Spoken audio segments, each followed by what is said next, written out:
வணக்கம். இரவு நேர பிரதான செய்திகள். செய்திகளின் ஊடாக நர்மதா சிறையில் முதலில் தலைப்புச் செய்திகள். நீர்கொழும்பிலிருந்து அவசரமாக யாழ்ப்பாணம் கொண்டு வரப்பட்ட கைதிகள். மட்டக்களப்பில் தீக்கரையாகிய கடைகள். கோர்முஸ் நீரிணையில் தொடரும் பதற்றம். வர்த்தக கப்பல்கள் மீது ஈரான் ஏவுகணை தாக்குதல். இனி விரிவான செய்திகள்.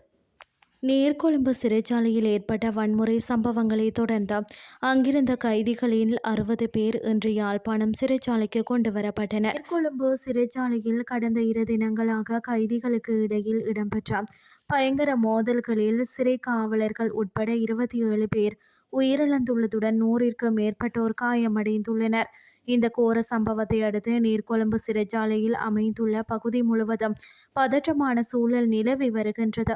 இதன் காரணமாக அங்குள்ள கைதிகளின் பாதுகாப்பை கருத்தில் கொண்டும் நிலைமையை கட்டுப்பாட்டுக்குள் கொண்டுவரும் நோக்கிலும் நீர்கொழும்பு சிறையில் உள்ள கைதிகள் நாட்டின் பல்வேறு பகுதிகளில் உள்ள சிறைச்சாலைகளுக்கு பிரித்து அனுப்பப்பட்டு வருகின்றனர்.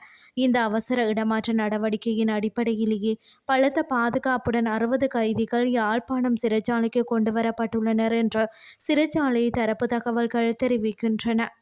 மட்டக்களப்பில் கடைகள் சில தீ விபத்துக்குள்ளாகி உள்ளன. குறித்த சம்பவம் இன்று அதிகாலை 5 மணி அளவில் இடம்பெற்றுள்ளது.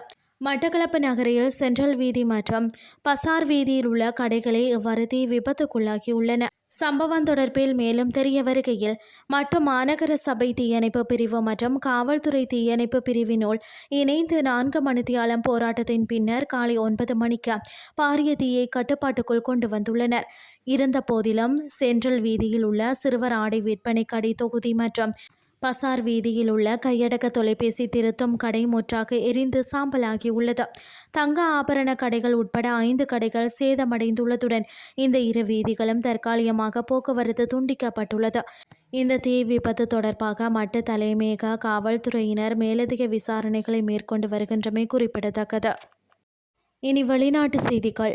கோர்முஸ் நீரிணை வழியாக சென்று கொண்டிருந்த வர்த்தக கப்பல்கள் மீது ஈரான் புரட்சிகர பாதுகாப்பு படையினர் திங்கட்கிழமை இரவு குறைந்தது 2 ஏவுகணைகளை வீசியதாக 2 அமெரிக்க அதிகாரிகளை மேற்கோள் காட்டி ஆக்சியோஸ் செய்தி வெளியிட்டுள்ளது. 2 வர்த்தக கப்பல்கள் கணிசமாக சேதமடைந்தன. ஆனால் உயிரிழப்புகள் எதுவும் ஏற்படவில்லை என்று ஒரு அமெரிக்க அதிகாரியை மேற்கோள் காட்டி அந்த தகவல் தெரிவித்தது. இதேபோல் ஓமானின் லிமாவுக்கு கிழக்கே செவ்வாய்க்கிழமை அதிகாலையில் அடையாளம் தெரியாத பொருளொன்று தாக்கியதில் ஒரு எண்ணெய் கப்பல் தீப்பிடித்ததாக பிரிட்டனின் கடல்சார் பாதுகாப்பு நிறுவனம் தெரிவித்துள்ளது. லிமாவில் இருந்து கிழக்கே சுமார் 8 கடல் மைல் தொலைவில் தெற்கு நோக்கி சென்று கொண்டிருந்த போது அந்த எண்ணெய் கப்பலின் இடது பக்கத்தில் தாக்குதல் நடத்தப்பட்டு தீப்பிடித்ததாக ஐக்கிய ராஜ்யத்தின் கடல்சார் வர்த்தக செயல்பாடுகள் நிறுவனம் செவ்வாய்க்கிழமை அதிகாலையில் தெரிவித்தது. உயிரிழப்புகளோ அல்லது சுற்றுச்சூழல் பாதிப்போ இதுவரை பதிவாகவில்லை. எச்சரிக்கைகளை புறக்கணித்தால் திரவமாக்கப்பட்ட இயற்கை எரிவாயு கப்பல் தாக்குதலுக்கு உள்ளானதாக ஈரானிய தொலைக்காட்சி கூறியது. ஆனால் தெஹ்ரான் இந்த தாக்குதலுக்கு நேரடியாக பொறுப்பேற்கவில்லை. செய்திகள் யாவும் நிறைவடைகின்றது.